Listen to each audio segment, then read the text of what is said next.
Hello and welcome to a review of Veronica Mars. I'm Paul, And I'm Dave. and this week we're discussing the episode Entering a World of Pain. Alrighty, in this episode, Big Dick and Clyde are talking about the first bombing amongst themselves. They openly openly claim it, saying that if the Wi-Fi hadn't malfunctioned, the bomb would have gone off in the middle of the night, and no one would have been hurt and died. Neither of them seems to have much remorse for it. Keith comes into their office to ask a few friendly questions, particularly about the shell corporations Dick set up to buy the beachfront properties. Clyde says that they are shell companies and is straight with Keith, mostly because he knows Keith already knows the answer and they don't want to get caught in a lie. Penn is after the $250,000 reward. He and Veronica team up. Penn agrees to take a 5% cut, which is $12,500 for doing very little, really. Mm. Veronica asks Penn for help investigating a spring break death that happened 3 years earlier. 3 frat boys were involved, and they all clammed up when Veronica interviewed them. She has her suspicions that it's connected to the bombings. Logan asks an army friend for a favor and tracks down Daniel Malouf's bomber, a kid outside of Bakersfield named Junior. The kid admits it, thinking Logan is a supporter of the crime. Oh yeah, this kid also happens to be like a white supremacist and visits Nazi message boards. So, Yeah, somewhat mildly concerning. yeah, maybe this kid needs some therapy. Logan threatens him and tells him to never blackmail the congressman again. The kid says that Malouf isn't as innocent as it seems and shows him evidence that he transferred about $100,000 worth of Bitcoin to 2 Mexican cartel guys. Logan shows this to Veronica, who agrees it's very suspicious. Veronica starts to investigate Alonzo and Dodie after learning about their payoff from Malouf. She goes into their hotel room to snoop and doesn't get caught, but Alonzo's girlfriend does see and recognize Veronica and mentions it to Alonzo, who says that he will have to pay her a visit in front of Weevil. Mm. Logan gets suddenly called away for duty and has to abruptly leave, much to the dismay of Daniel Malouf and Veronica. He isn't happy about it, but he has to go. He leaves Veronica a voicemail explaining what happened. Logan is no longer able to protect Daniel Malouf, but he does call in another bodyguard to replace him. Veronica goes to hang out with Leo and Nicole. They all get drunk and dance the night away in a very fun sequence. Leo and Veronica have a moment of temptation, but nothing happens. Leo just walks her home at the end of the night and leaves. Veronica and Leo find Maddie Ross in Veronica's home because she needs a place to crash. Veronica offers her the couch, and Leo doesn't shoot her. Yeah, because, the case of, despite partying and whatnot, sensing someone in your house when you're not really ready, both of their sort of cases, understandable. Yeah, and Leo is very quick to pull out his gun. Which, again, fair enough, but he does hold it on Maddie for quite a long time. Hmm. Daniel Malouf meets the new bodyguard and tells him he is no longer needed.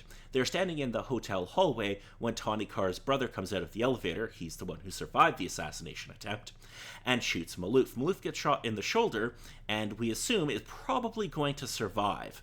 The new bodyguard shoots the brother, who dies. We also get a fun sequence where Logan finally reveals to the Malouf family that he speaks Arabic. Yes, when that happened there. Yes, because Daniel's, I think it's his mom or something, says something about, like, how Logan's really hot, and he's like, yeah, I try to take care of myself or whatever in Arabic, and she's like, oh shit. It's a fun little moment. Yeah. So, what did you think of this episode, Mr. Dave? It was definitely interesting with the one or two things that kind of popped up or were brought up within this episode. And I believe I missed out on mentioning it with the last time, but it was interesting with Weevil getting a bit more interest introduced within the episodes a bit more, having his involvement sort of show up a bit. And that's the case of, again, with what he's doing, it's understandable, and understandable he's a little bit niffed about it, but also the case of, you're doing crimes again. It's not surprising that you'll be going up against Veronica with particular things that are going on. And their back and forths are, on the one hand, interesting to see, but also the case of, it used to be a bit better in the past, but it's just like, stuff. But then the additional case of, with the information that the wife found out about Veronica's involvement getting to the two shooters and whatnot while Weevil is there, it's like, ha ha! There's going to be some interesting things in the next couple episodes, I'm sure. Yes, and we only have 2 episodes left this season. So things are going to Yes, have to come together pretty quick here. So, that's true, and it's kind of a question with how everything's kind of gone now, especially with how it ended with the shooting, the new bodyguard coming in, which, again, nice was the double checking characters, the Clarence Wildman, that yes, who he was came in to help out with bodyguard duties and whatnot, and helped out with the shooting that happened. yes, and he was the former head of security for Kane Software. Yes, the gentleman there. Yes, he has had Um, many a run-in with Veronica. Yeah, just a touch. I think the one particular thing is, with the 2 episodes left, how well is it going to be with pacing, with how much is kind of left to be said, what sort of things they're going to try and do with things. Case of, is there going to be any more bombings within the next couple of episodes that are going to affect certain things? Or is it going to be a bit more finding the killer and sort of finding the bomber and whatnot and sort of getting things figured out from there with supposed wrap up and whatnot at the end? Yes. So, um, I don't want to, because I know how the season ends, and I don't want to give it Mm. away. I'm just gonna. The only thing I'm gonna tell you is yes, there will be more bombs. It's kind of how the series has been going, so understandable. Yes, and as you know, this show, very rarely is there a happy ending. Especially with how the last season ended. Yeah, and I mean, arguably every season kind of ends on a downer. Yeah, just a touch. Okay, so important things we learned in this episode. We learned that Big Dick and Clyde are at least responsible for the first bombing, although they don't really have a motive for a bunch of the ones after that, so maybe there must be some. We assume there must be someone else planting bombs. Mm. Yes, yes. Um, we know they know that Keith is onto them, at least somewhat, because he knows about their shell companies. We know that Penn is going to get a 5% cut if they solve this case and get that $250,000, which he's pretty stoked about. Yeah. We know that Veronica is having Penn investigate the spring break death from 3 years ago that she, for some reason, thinks is connected to these recent bombings. Mm. Yes. Obviously, we know that Logan is now out doing something for, I believe he's Navy, but we don't know exactly what or where he was, or where he's been sent. Mm-hmm. And we also know that Daniel Malouf has a new bodyguard who is Clarence Weedman, and Clarence Weedman ends up killing Tony Carr's other brother after he shoots Daniel. So they are now kind of off the table. So yeah. Do you have any prime suspects at this point? Again, I think just with the points that you brought up with things, case of, with Dick and again with names, but him and the advisor and whatnot have their hands within the bombing and whatnot that sort of happened. But it's also a case of, might be more so that there's an additional bomber kind of going on with things, but what sort of issue or thing is coming up with that might supposedly come up with the cartel that's hanging out within the story, but also the case of, might be something additional, but I might also have some of the notes crossed with not keeping things organized. But case of, there's some people involved with the boardwalking going on, but there's possibly a second plot of, there's other issues kind of going on with things. So things are gonna most likely come to a head. Yes. Okay. Now, I'm going to make this very clear right now. I do not know who the bomber is. No. I just know about the very controversial last 2 minutes of the season, but that has nothing to do with who the bomber is. Ah, okay. I do have a theory though.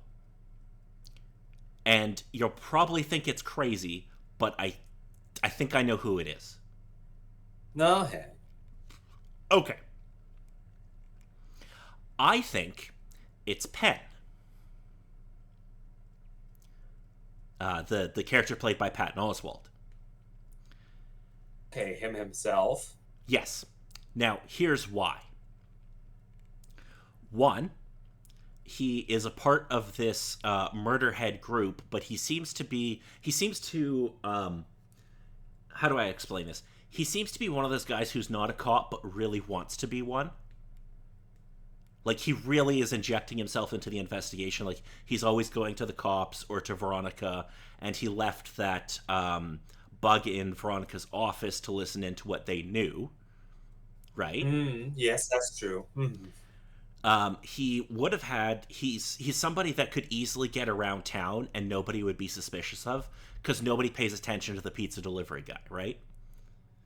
Oh, yes, that's true. So he Indeed. can go anywhere in town and plant a bomb and he would never look out of place, right? Mm. And this isn't a story reason, it's a casting reason, but I don't think you cast Patton Oswalt, a name that big, to play who's been a relatively minor character unless there's some kind of a twist. Hey. The only thing I'm not sure on is exactly what his motive is. Okay. I think the other particular thing is just with equipment and whatnot that he's possibly, with what you're sort of saying, it makes sense for him being the person who places the bombs, but I'm not sure if he would have the supposed technology and or know-how to actually get something like that together that either has been noticeable with his setup that he has, and even with his friend group, I'm not sure if it's the case of eh, You make a good point because like that necklace bomb would have been kind of difficult to make and he doesn't have like the skills to build something like that. Like Huh. the only one other thing is that with one of the particular members of the group, the gentleman who's usually on the computer that chats with the crew, Yes. that he could supposedly be an accomplice or assist with that sort of thing, but also kind of a case of he seems a little bit more of the murderhead crew wanting to solve particular sorts of things because there was an interaction within, I believe, this episode of the last episode that they had a quick little discussion of what tie do I wear to go to this meeting for stuff, Right, and cuz he seemed a works for little like bit a off state base. senator or something. Mm-hmm. Yeah. Okay. Interesting. Anyway, so if there's nothing else about this episode, next week we will be diving into the penultimate episode of the season, Gods of War. Mm. Veronica debates coming clean to Nicole. Veronica's fidelity is tested. Veronica and Keith discover that they aren't the only ones who believe they found the bomber. A surprising potential client to hire Mars Investigations. So, Mm. yes, a bunch of stuff is going to happen, and it's gonna be something interesting. Alrighty, well, if there's nothing else, I've been Paul. And I've been Dave.